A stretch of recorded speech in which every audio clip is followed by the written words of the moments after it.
Stars shining bright above you.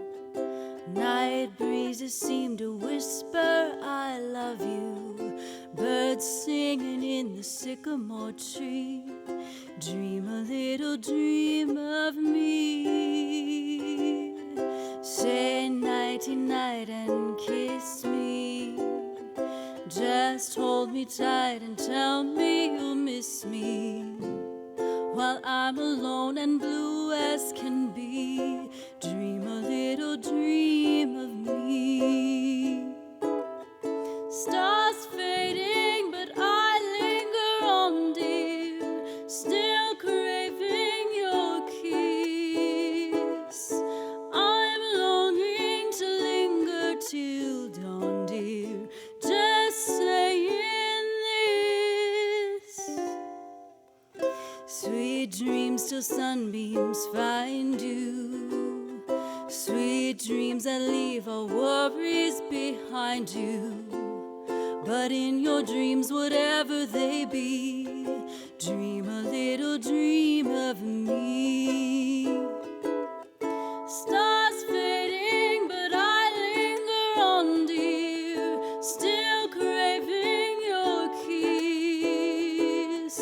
I'm longing to linger till dawn, dear, just saying this. Sweet dreams till sunbeams find you. Sweet dreams that leave all worries far behind you. But in your dreams, whatever they be, dream a little dream of me. But in your dreams, whatever they be, dream a little dream of me.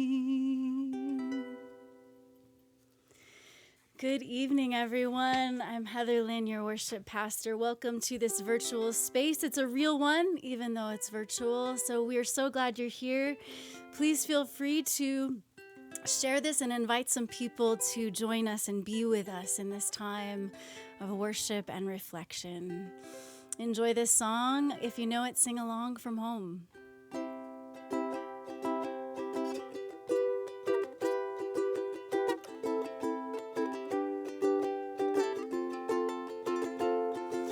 If you ever find yourself stuck in the middle of the sea,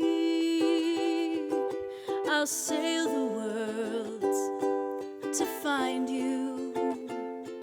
And if you ever find yourself lost in the dark and you can't see, I'll be the light to guide you. Find out what we're made of when we are called to help our friends in need.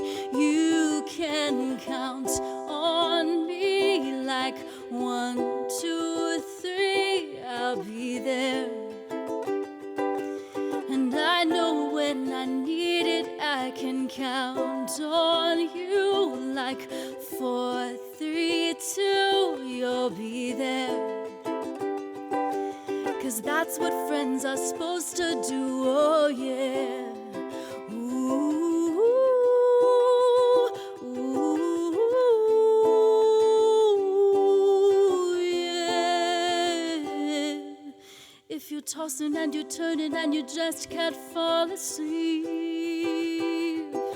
I'll sing a song beside you. And if you ever forget just how much you really mean to me, every day I will remind you. Find out what we're made of when we are called to help our friends in need. You can count on me like 1, 2, 3, I'll be there.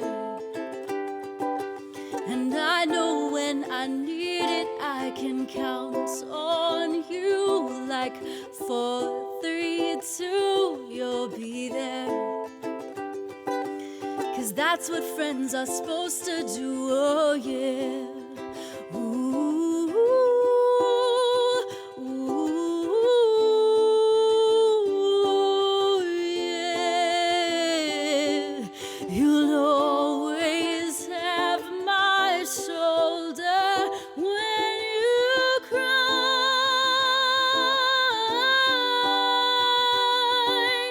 I'll never let go, never say goodbye. You know you can count on me. Like 1, 2, 3, I'll be there. And I know when I need it, I can count on you. Like 4, 3, 2, you'll be there. 'Cause that's what friends are supposed to do. Oh yeah. Ooh, ooh, ooh.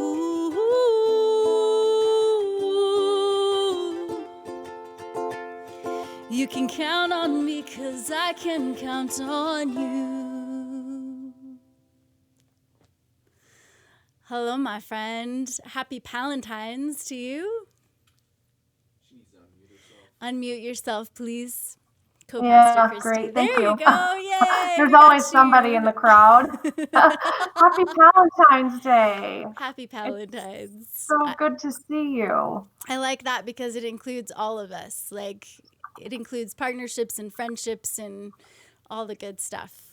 I agree. I have a shirt that I don't know, from somewhere that says Happy Galentine's Day, and it was Yeah. fun to have from girlfriends. So Yeah, awesome. Well, I Yeah, appreciate you. I'm so glad you're here today. yeah, well, thank you. I would love to welcome everyone to Left Hand Church. My name is Christy, and I'm one of the co-pastors here. My pronouns are she and her. It is a freezing Valentine's Day here in Colorado, and I know also for much of the country there is snow and really cold temperatures. So I hope that you are all staying warm. This is the perfect place to snuggle up and be right now.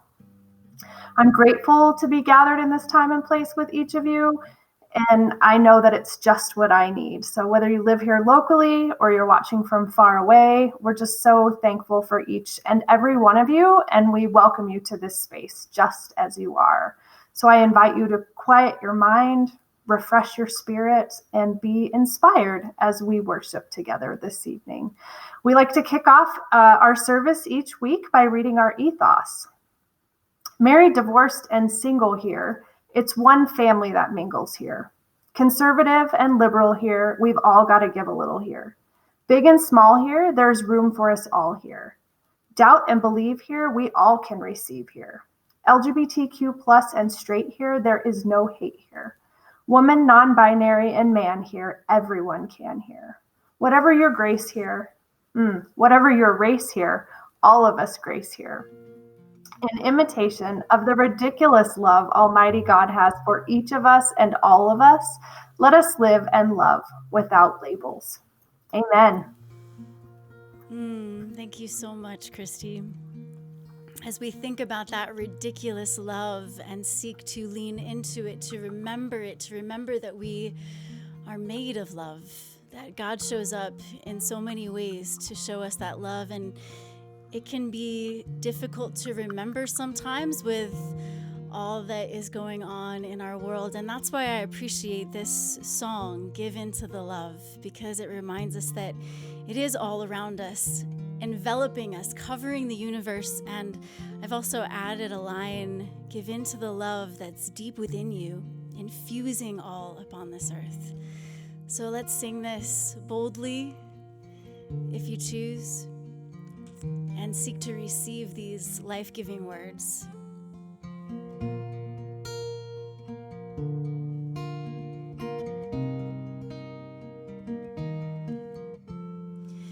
Give in to the love, give in to the love that's all around you, covering the universe. Give in to the love, give in to the love that's deep within you, infusing all upon this earth. We are rising with the light divine, radiating in our hearts on the path from obscurity into clarity. Oh, give in to the love that's all around you, covering the universe. Give in to the love that's deep within you, infusing all upon this earth. Blessed, we are blessing on the way of love, holding out the sacred flame, free of shame, with a welcome, not a weapon. Oh, that's such a good verse. Let's sing it again. Blessed, we are blessing on the way of love, holding out the sacred flame, free of shame, with a welcome, not a weapon. Oh, give in to the love that's all around you, covering the universe. Give in to the love that's deep within you, infusing all upon this earth. We are meant to live, meant to love, meant to be saved, meant to live, meant to love, meant to be saved, made to live, made to love, and made to give in to the love. Give in to the love, give in to the love that's all around you, covering the universe. Give in to the love, give in to the love that's all around you, infusing all upon this earth. Give in to the love that's all around you, covering the universe. Give in to the love that's deep within you, infusing all upon this earth. Give in to the love that's all around you, covering the universe. Give in to the love that's deep within you, infusing all upon this earth. God of immense love that is both beyond our comprehension and yet so subtly revealed day after day in so many ways. Help us to remember, to realize in deeper and greater ways that you have infused us with your love and empowered us with your love. And though the world tells us to not love ourselves, we ask that you would create here and now in us and through us a revolution of love. That we would love the very bodies that carry your love into this world. This gift of life you've given us in these bodies. Help us to be grateful with great care.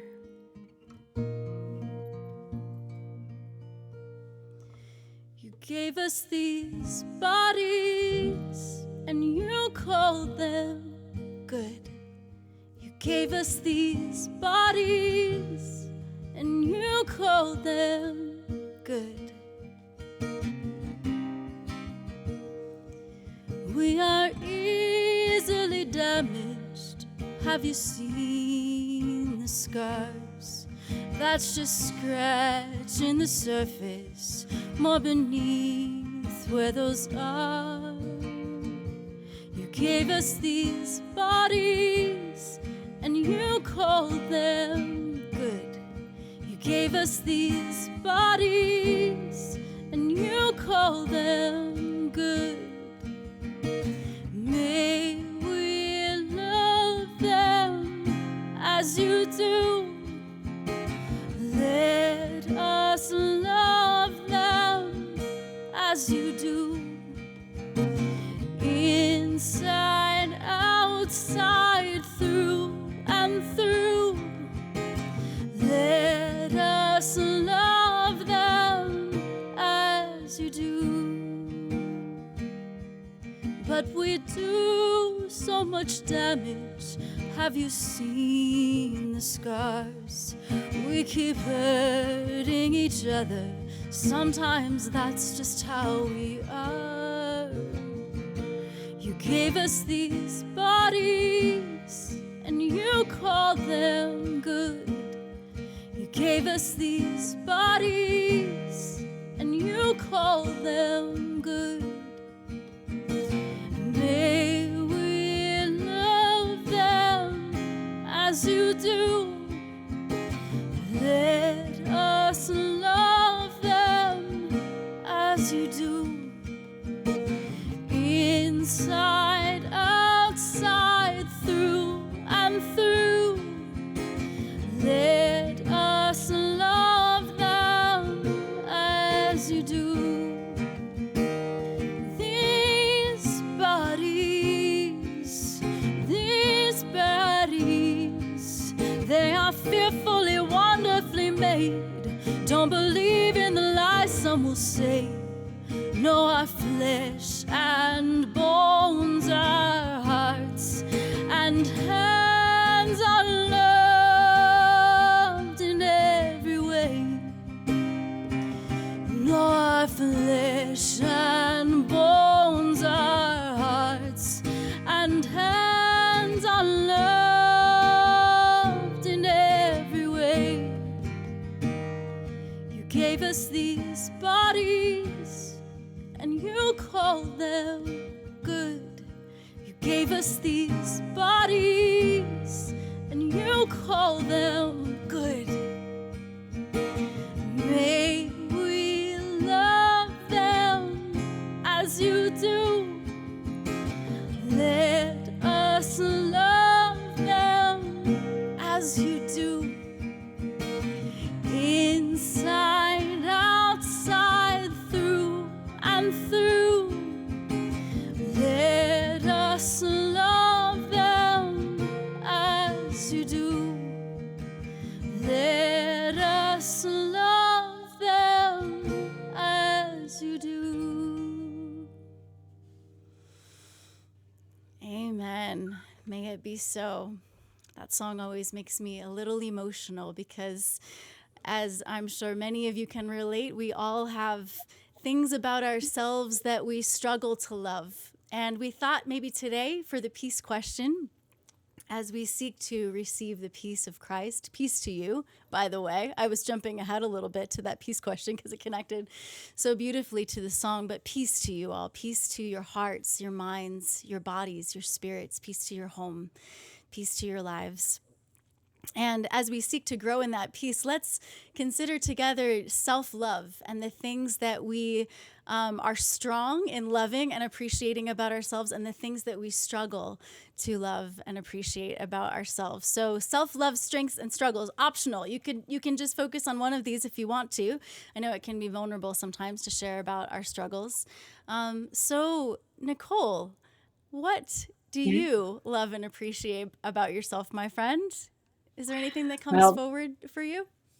Absolutely. And I will say that song was on repeat as I wrote a part of the sermon I'm about to give. And it just really kept me in the right heart space for it. So thank you for introducing me to it.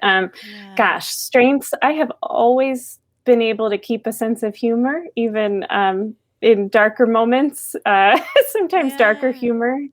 But I'm a worrier. I would say I struggle with worry and trusting that things are going to work out in the moment. So I try to balance those two things out with each other, right? If we can keep laughing, it's a little easier to to see the light in the dark moments. Yeah, absolutely. Laughter can give us that release from whatever fear or anxiety might be tensing us up. Laughter can kind of like rupture it a little bit in a positive way. So Exactly. I love that about you.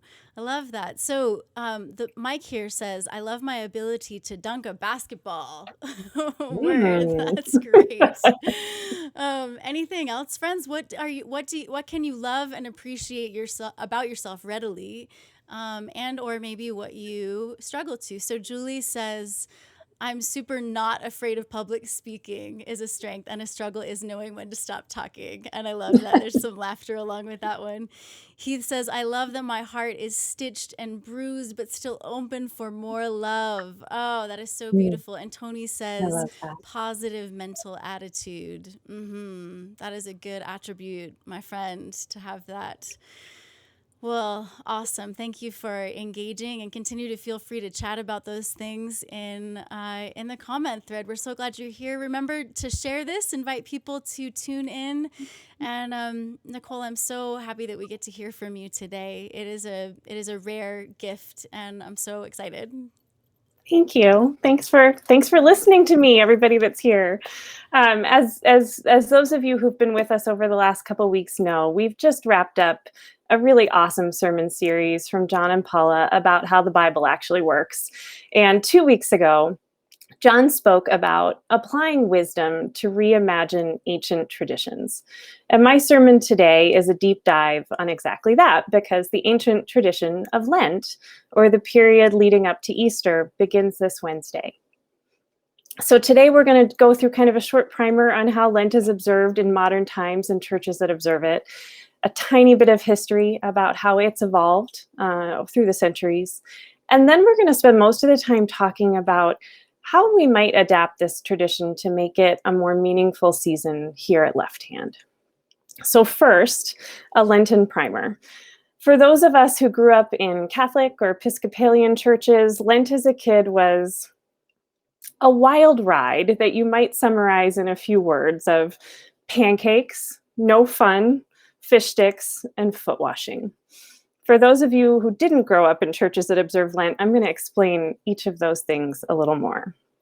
You see, Lent starts with a Lenten tailgate, a Tuesday night, all-you-can-eat pancake supper at church. We call this Fat Tuesday, and it's basically your chance to indulge in everything that you're about to give up for Lent. And I'm going to talk a little bit more about the giving up idea. But if you happen to live in Mobile or New Orleans, Fat Tuesday is, of course, Mardi Gras. It's Fat Tuesday in French. So after all that sugar, pancakes in the church I grew up with, you go home and you crash, and you wake up to the first day of Lent, known as Ash Wednesday. It's a fasting day in the church that I grew up in, so you wouldn't eat breakfast, and you'd go straight to church before school or work.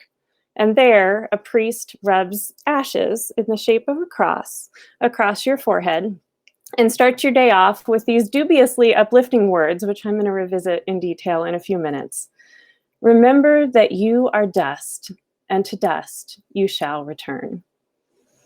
Now, the rest of Ash Wednesday is an entire day where people try to tell you that you have something on your face. It's actually a really great litmus test of your friends. Like if you've ever wondered if somebody would tell you if you had something in your teeth or you've tucked your skirt into your pantyhose, on Ash Wednesday you find out over and over and over again who those people are. So from Ash Wednesday until Easter Sunday, you basically give up whatever it is that you find most fun that year. So the 40-day period of Lent can feel pretty long because you and many of the people around you have given up crucial life tools like coffee and chocolate and wine. The idea is that you give up something that you love, and every time you crave it or observe abstaining from it, you are called to Jesus' suffering. And for a lot of days during Lent, you're also not supposed to eat red meat in the Catholic Church. So Lenten life also involves the bonus of a lot of frozen fish sticks. And then you reach the last week of Lent, which is known as Holy Week, the highlights of which include Mass or church pretty much every night of the week, a Holy Thursday night where the priests wash your feet, and no, I'm not kidding about that, it gets a little weird, A Good Friday off school that you spend doing the Stations of the Cross, which is a long reenactment of Jesus walking to his crucifixion. And then finally, with Lent ending on Easter Sunday. So that's modern day Lent, at least in the Catholic and Episcopal churches, in very broad strokes. And before we discuss whether we want to bring the fish sticks and foot washing to Left Hand, I'd like to just walk you through a little history lesson. As I mentioned, Lent is the pre-Easter season of repentance and fasting. In the early church, people observed Lent over a very reasonable 2 to 3 day period, not 40. And originally, it didn't involve giving up chocolate. It actually required fasting, but only for new Christians who were preparing for baptism. So why fasting?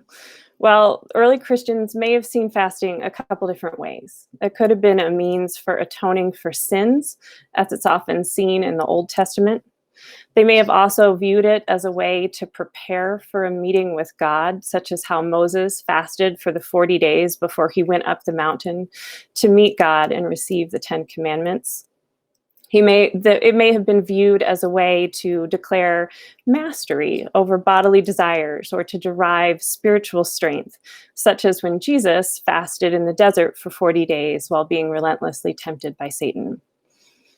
But over time, Lenten fasting became what it is today, a way for Christians who observe it to connect to Jesus' suffering leading up to Easter.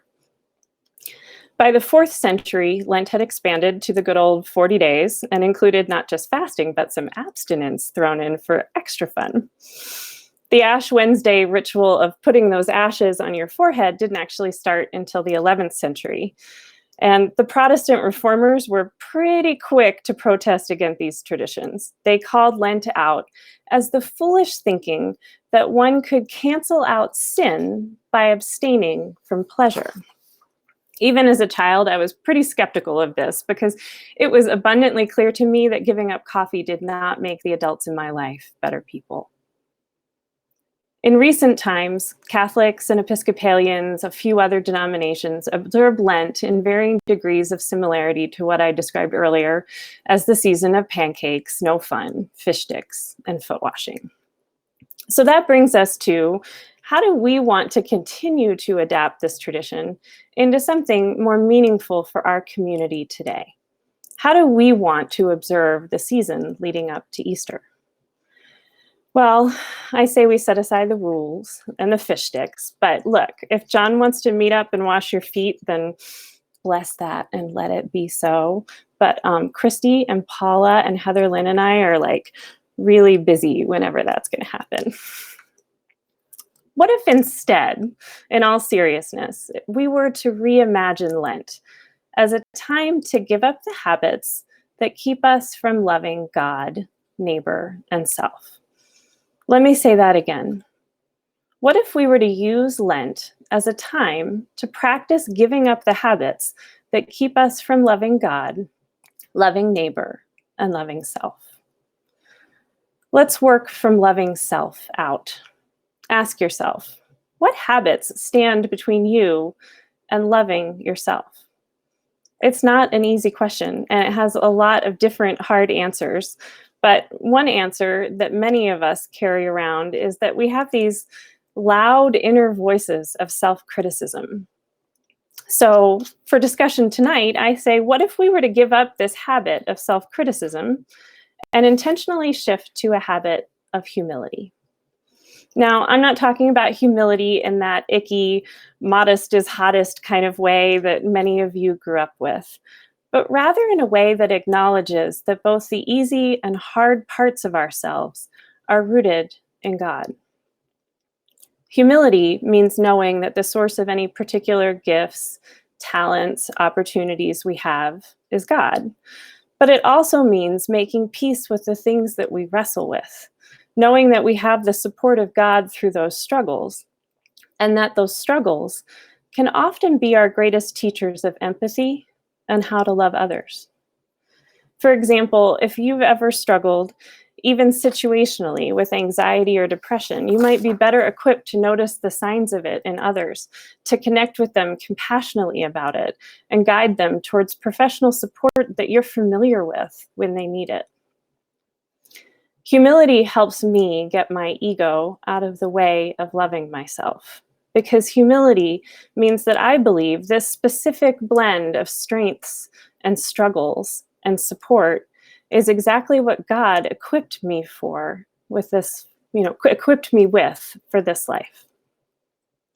And one thing that helps me when I start to slide down that slippery slope from humility to self-criticism is to read a verse that I want to share with you from Isaiah. It's chapter 46, verses 3 and 4. I have cared for you since you were born. Yes, I carried you before you were born. I will be your God throughout your lifetime until your hair is white with age. I made you and I will care for you. I will carry you and I will bear you and I will deliver you.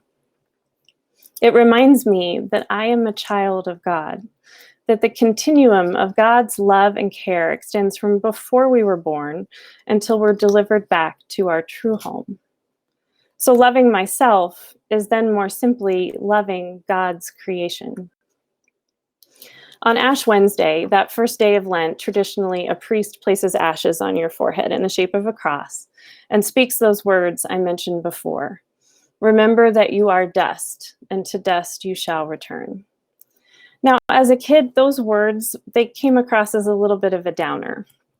But in actuality, I learned over time that it was a reference to the book of Genesis, of God creating man out of dust. It was meant to remind us that we're all God's creation. And as the song goes, he gave us these bodies and he called them good. We're fearfully and wonderfully made. So this Lent, let us practice loving both our strengths and our struggles, to love the whole of God's creation that is exactly you. Now, the ashes of Ash Wednesday are also meant to remind us that we all return to dust, that despite these different and temporary shells, our souls are connected by this common journey, which leads us to loving our neighbors. Ask yourself, what habits stand between you and loving your neighbor? There's lots of answers there too. One answer is that we can waste a lot of time trying to choose who to love. So what if this Lent we give up that habit of trying to choose and shift to a habit of trying to love whomever God puts in our path next? There's a book that I read about a dozen years ago that really changed my whole outlook on loving my neighbor. It's called This Is a Soul, and it's a biography of Dr. Rick Hodes and his journey from being a suburban American doctor to serving in Rwandan refugee camps and eventually where he is today in Mother Teresa's clinic in Ethiopia. He described what it was like to work as a doctor in the refugee camps at the height of the Rwandan genocide, the crushing and overwhelming need. He struggled with the practicalities of how to love his neighbors because there were more people suffering than he could ever possibly help. He stumbled over and was paralyzed by how to choose who to love. Do you ever find that loving your neighbor is harder than it should be? I do. I mean, sometimes our neighbors' differences or needs are so big that I don't know how to start. This has felt particularly true to me over the last several years in an increasingly polarized country where even people I feel like I know pretty well can't agree on a baseline of facts. Sometimes we get paralyzed by how to begin. We get stuck on the choosing of who to love. And in the face of this very question, Dr. Hodes sought counsel from his rabbi, who assured him that every single person in that crushingly long line of Rwandan neighbors was a soul of equal value to its creator. Every person we meet is a soul of equal value to our creator. As a side note, it is totally okay to struggle with that. Frankly, it makes me grateful that God has a bigger heart than this one, because I am as messy and mistake-making and stubborn and biased as the next girl, and I get God's ridiculous love. And so do you. So Dr. Hode's rabbi advised him just to start loving the people that God put in his path next. He said, just do all the good that you can with the time and resources that you have, and let God sort out the order. Reading those words, frankly, changed my life. It's a beautiful and challenging habit to scan the world for the next soul that God is putting in your path to love. And the truth is that God does sort it out. For me, it is not always a line that moves at regular intervals, and it's not always full of people that I would term as easy to love. And listen, I say that knowing full well that I am one of those not so easy to love people at the front of somebody else's line. And that's okay, because that is the core of what we're doing here. We're learning how to love. So how do the lessons of a saintly doctor serving the needs of some of the neediest people in the world apply to you and me and our upcoming and slightly more pedestrian Monday mornings? Well, it's not to go and blaze some far-off noble trail of love in a refugee camp. It's to make peace with the fact that God will put in front of you exactly who you're designed to learn to love from. And when the next person in that line is somebody who's not easy for you to love, we can go back to that verse from Isaiah. I have cared for you since you were born. Try picturing that person as a newborn baby, as an infant that somebody rocked and held and utterly cherished, as God's unique creation of strengths and struggles, as a child of God, just as you are. And let that help us to step closer when we disagree instead of stepping away, to ask questions when we don't understand instead of making assumptions, to listen when they respond instead of framing our next response, and to call them into a place of love instead of simply calling them out, and to be forgiving wherever we can of both them and ourselves as we blunder along this way of learning how to love. Because people do change their minds and hearts, but usually only from narratives and new information brought to them along a path of love. So this Lent, I suggest we give up trying to choose who to love, and we shift to loving whomever God puts in our path next. Which leads us lastly to loving God. Ask yourself, what stands between you and loving God? One answer is that I sometimes feel guilty that my love for God is not an endlessly flowing spring of emotion. So what if this Lent we were to give up the idea that loving God is always an easy reflex and shift to loving God as an intentional choice?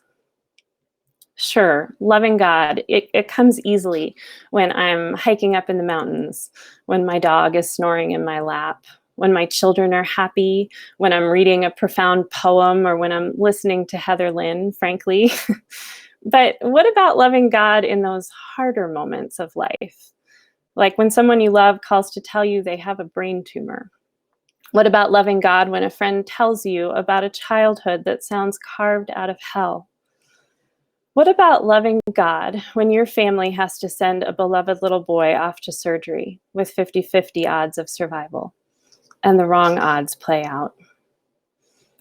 What about loving God in the more mundane moments? Loving God on the days that you wake up with a migraine, loving God when there's no coffee in the house, or in a very relevant example to my house, when you wake up with frozen pipes and no running water. Well, that's when I suggest that loving God shift to an intentional choice. It's a choice that starts with being honest with God about the struggle to reflexively feel the love, because frankly, God already knows, and guilt is a wasted emotion.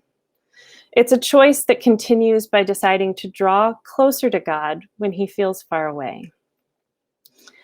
I used to struggle with that line from James, draw near to God and he will draw near to you. I used to wonder, stubborn as I am, why do I have to go first? I mean, surely God's the bigger entity here, right? I mean, surely he knows better where to find me when I feel distant from him. Well, now I understand that verse more as paying attention to where and when God feels close, and in times when I feel distance from God, making an intentional choice to lean back into those places. Maybe you feel closer to God when you're in quiet prayer. Maybe you feel closer to God when you're on a kayak on a river somewhere, or when you're having a solo dance party in your kitchen. But wherever it is that you felt God's presence most clearly in the past, when you feel that distance, just go there or do that thing. And I think you'll be surprised at the intimacy that springs up.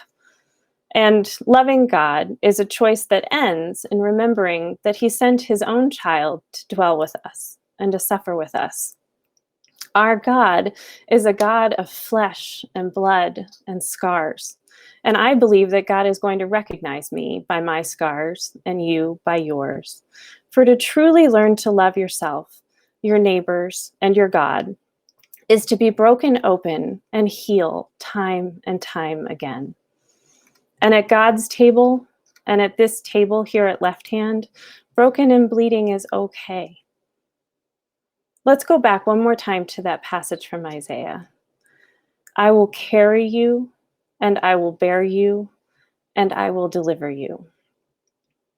To love God is to know from the tops of those purple mountains to the depths of your deepest pain that God is actively bearing you through this life and delivering you into the next. So perhaps this Lent we can give up that idea that loving God always comes easy and shift instead to loving God as an intentional choice. So to sum it up, this Lent, maybe instead of giving up coffee or wine, we choose to give up a habit that keeps us from love. Maybe it's the idea of only loving the easy parts of ourselves. Maybe it's the idea of choosing who to love. Maybe it's the idea that loving God always comes easy. But I think these are the sorts of things that we can give up for Lent that help break down the walls that stand between us and love, because love is our work here. This Lent, we invite you to participate in a different sort of community Lent project. All of the details are going to be in the blog this week, and we'll discuss it a lot in the community group. If you want to join us, we ask you to think of one habit that you want to practice giving up this Lent towards better loving God, neighbor, or self. Just one. Put a value on that on every instance when you give up that thing between now and Easter, whatever you can. It can be a quarter, $1, a cost of a cup of coffee. We just ask you to mark it down each time you observe yourself change that habit. And at the end of the month, we're going to collectively contribute our love money to a group gift from the Left Hand community to 2 causes that our staff have identified. The first is helping Middle Collegiate Church in New York City, that's Jackie Lewis's church, in rebuilding after their devastating fire in their sanctuary, and also supporting our racial justice community partner, the Black Lives Matter Freedom School, which is all about teaching kids how to love themselves and others. Now, please pray with me. Dear God, as we prepare our hearts for Easter, give us eyes to see the walls that we build between loving you, ourselves, and others. Give us strength to give up the habits that keep us apart from love. Help us to embrace the whole of your creation in ourselves, and help us to celebrate it in the others that you put in our paths. And guide us to always be able to find the places where you feel close. Amen.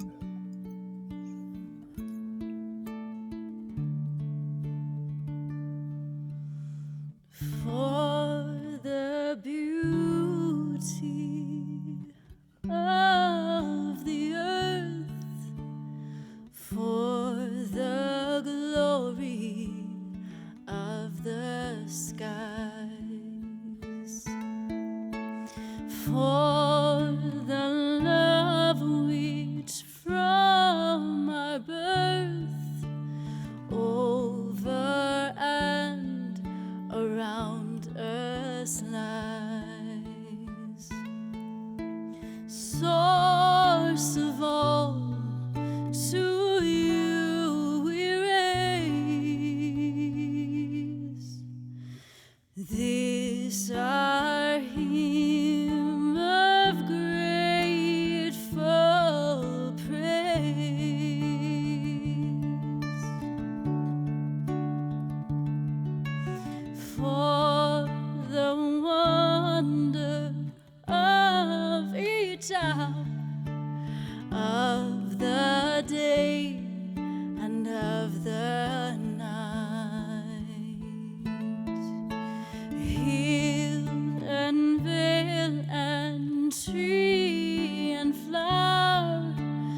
and stars of light,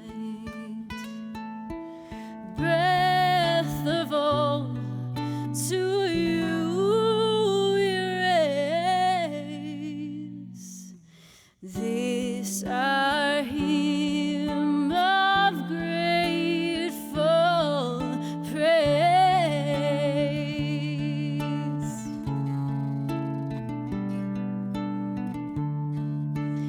For the joy of ear and eye, for the heart and mind's delight, for the mystic harmony,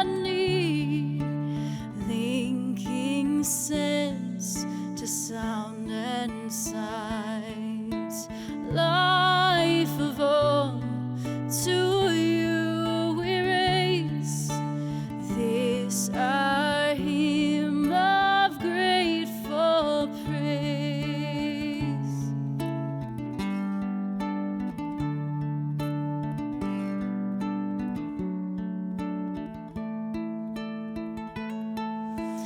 For the joy of human love, brother, sister, parent, child, friends on earth and friends above, for all gentle thoughts and minds, hope of all, to you we raise this our hymn of grateful praise.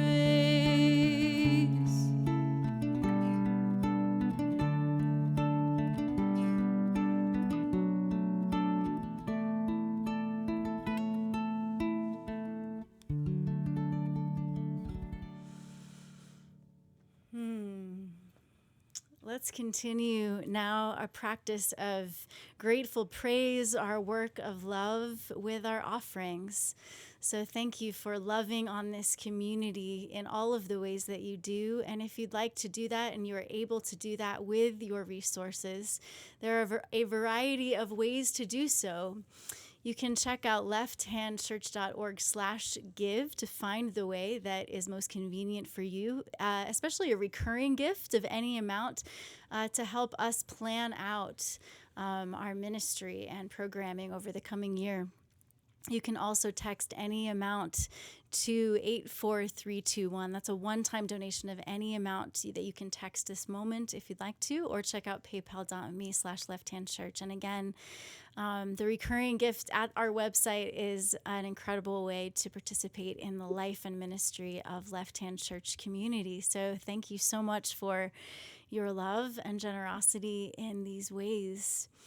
And I'm so excited that we get to commune together now. I'm genuine about that, you know. I've said it a couple of times, probably because I'm tired, but I really mean it. I get excited about all of these little things as we move through this time together. So Paula, it's so good to see you. Happy Valentine's Day. I appreciate you, my friend. I'm so glad that you're here, and I'm glad that you're leading us in communion. And I'm curious, did you have a strength, something you love and appreciate about yourself? Or maybe something that you struggle with that's more present to you?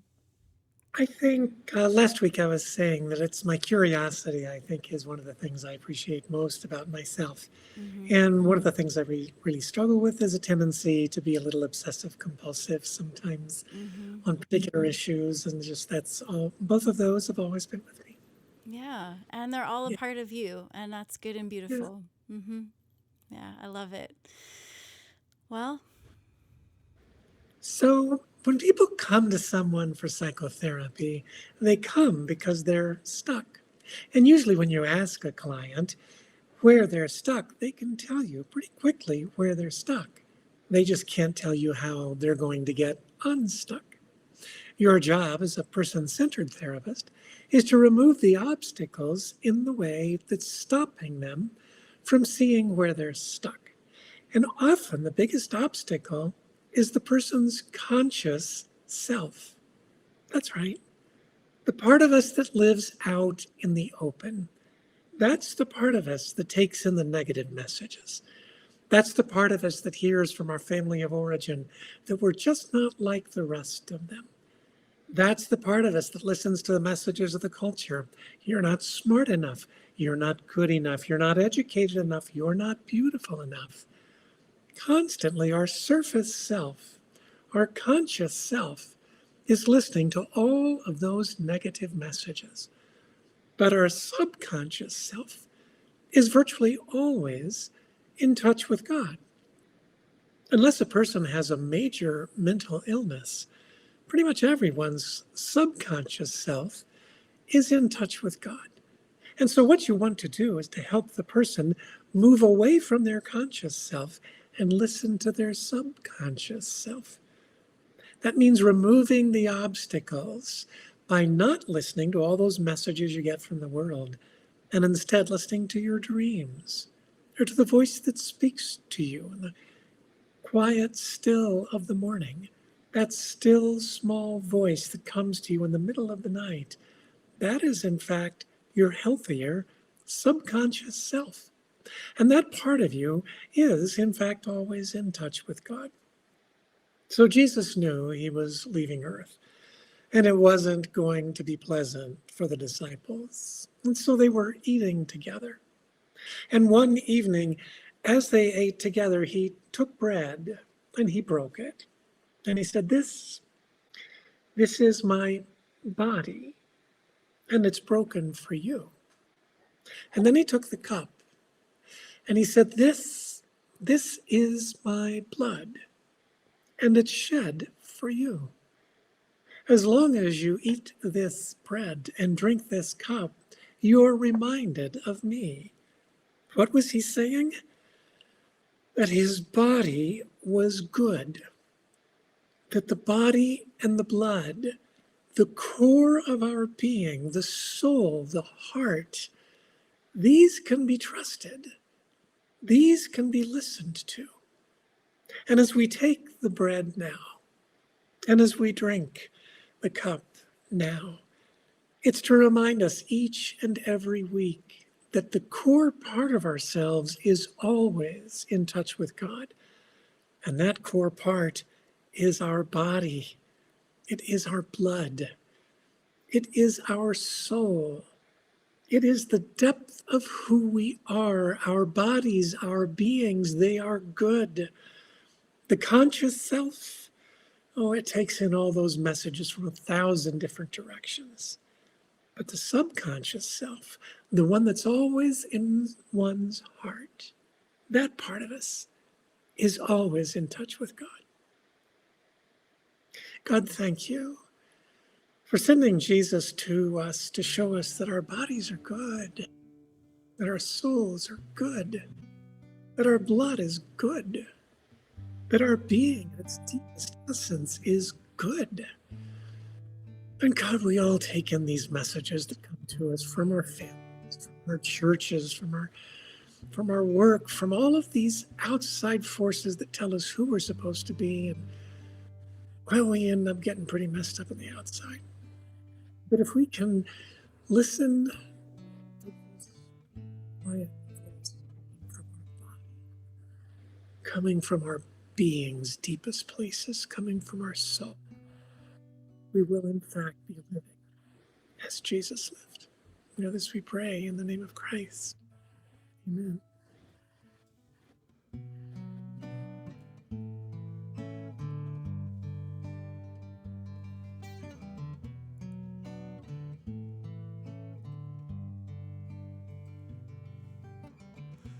When you're not sure who you really are, when all you feel is the shape of your scars, and you have more wounds than you can count, open your eyes, look all around. You aren't alone, this is your home. Come and remember who you are here. Do this to remember who I am. Come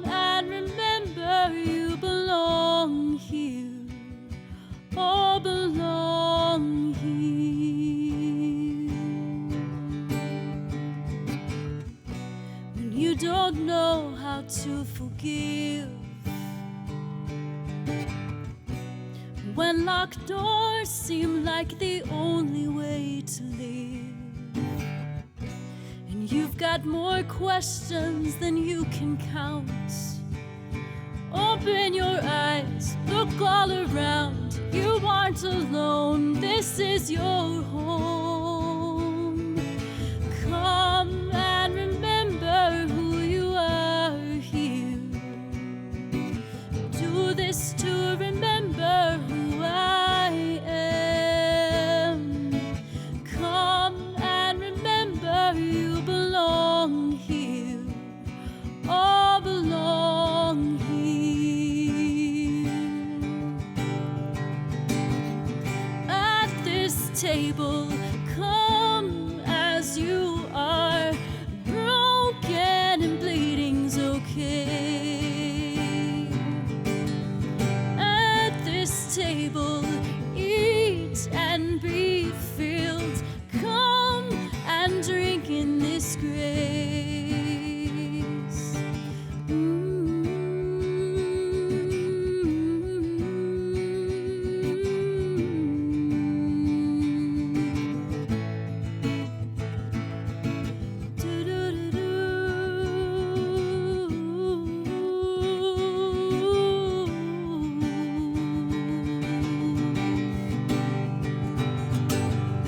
At this table, come as you are. Broken and bleeding's okay. At this table, eat and be filled. Come and drink in this grace.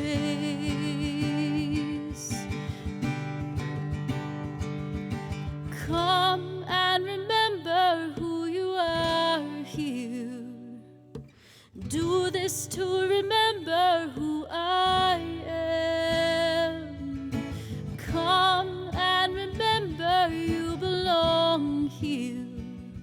All belong here.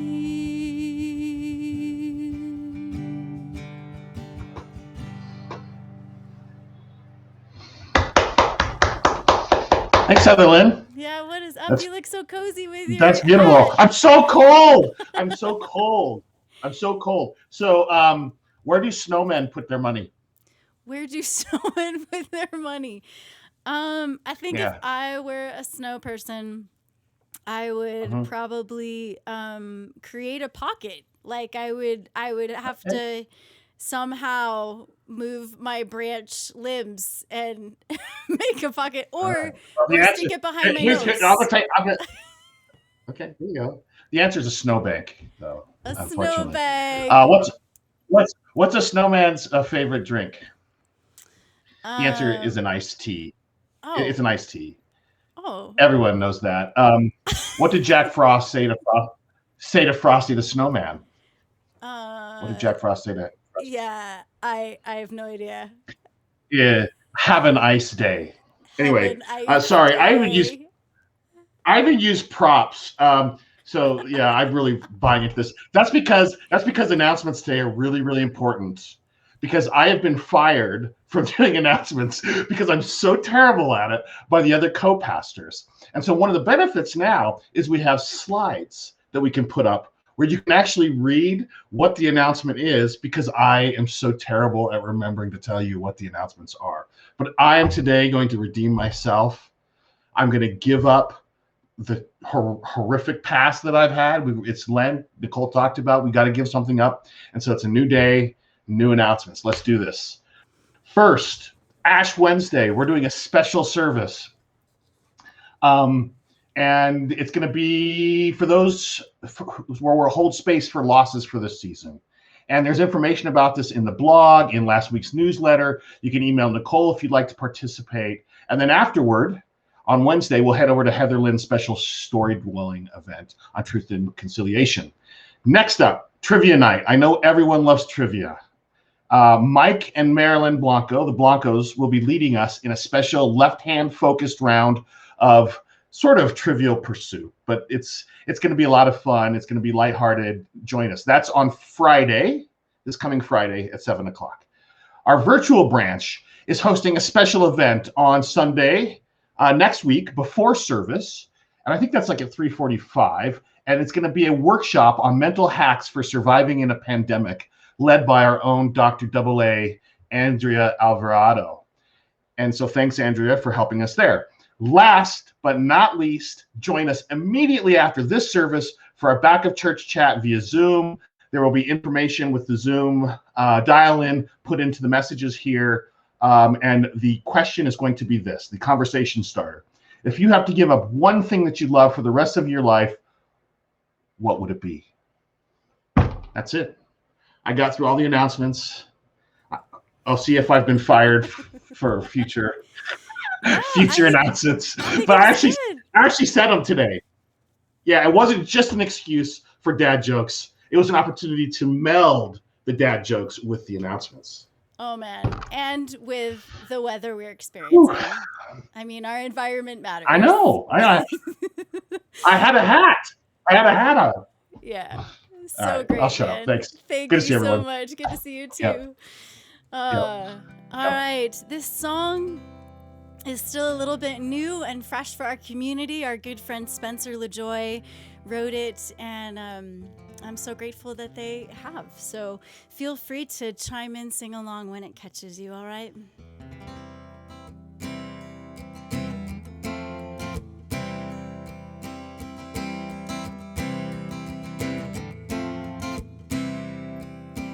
May you go boldly. May you be free. May you remember. May you dream. Do not be troubled. Do not be afraid. Yours is the Spirit, now and always. May you go in the spirit of power, the spirit of love. Be free, breathe deep the hope and the spirit of dreamers, defiant believers. It's something yet to come, and whether life is in front of your eyes, a memory or too far to climb, may you speak boldly of being alive.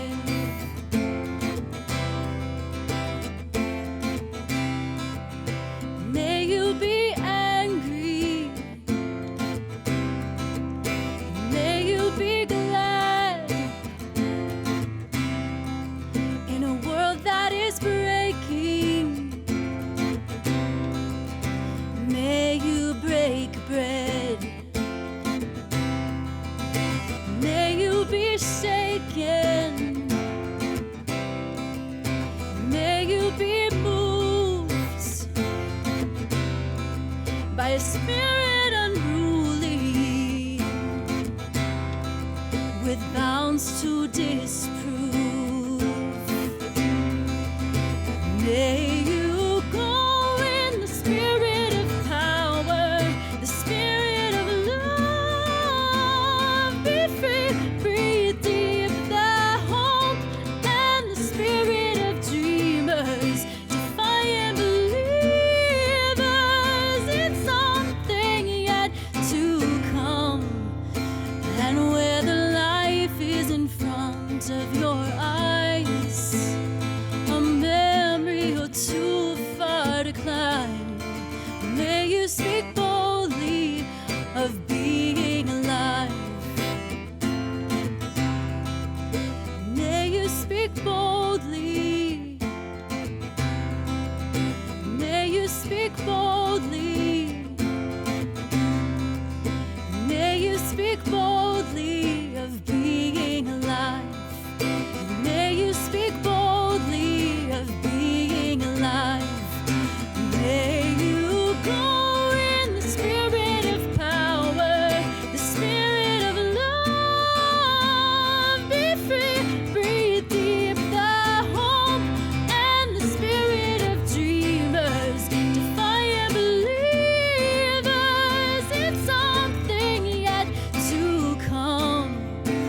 And whether life is in front of your eyes, a memory or too far to climb, may you speak boldly. May you speak boldly. May you speak boldly of being alive.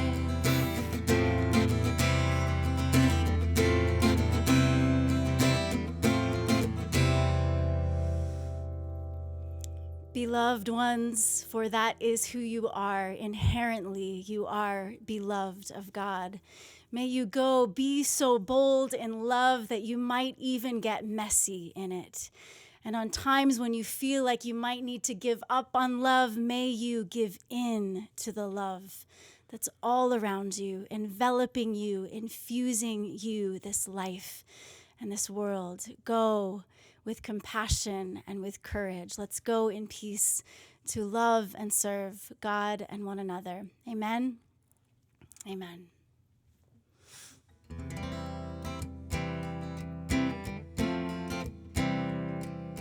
May you go boldly. May you be free. May you remember. May you dream. Do not be troubled.